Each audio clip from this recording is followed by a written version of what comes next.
पुराण अच्छी कि महापुराण हूँ गोटे जिते कथा कहि महापुराण कहि भाई मान को निवेदन गोटे परिवर्तन हो कौन जब एक भाव भाव एक बोली भावती दुई बोली कहले भाविबेनी मुझे पिला गाँव में पटमठा पिंधिकी हरिकीर्तन करुच्ची आज को जाकर गोटे अन्य जगह ठिया है मो गाँव सम्मान हानि हो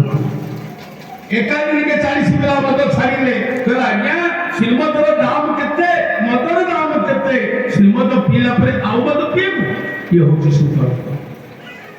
जगरे किसी का नहीं संकल्प करी एकत्रे जो संकल्प करती ता धक बड़ जग पृथ्वी भीतर आउ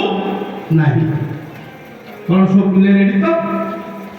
जय जगन्नाथ भाई सब दिन प्रणाम करो पाखापाखि पिला माने कम शिखिबे अरे भाई सिंह जाए कि आस से गाँ की सुंदर गाँ तैयारी 2 लाख टका खर्च हो वर्षुति जब मनोरंजन कर पैसा उड़ेगा लाभ किसी हेनी चित्तरंजन हवा दरकार पाठपढ़ा सरीगला कहले महाराज दक्षिणा कौन कहले जगत प्रभु दामोदर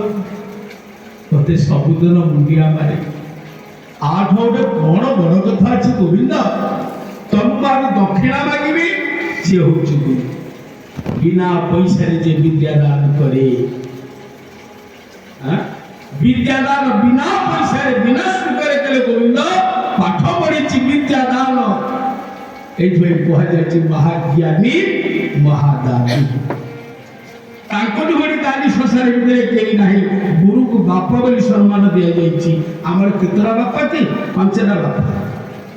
किए ना प्रथम जन्मदाता विद्यादाता कन्यादाता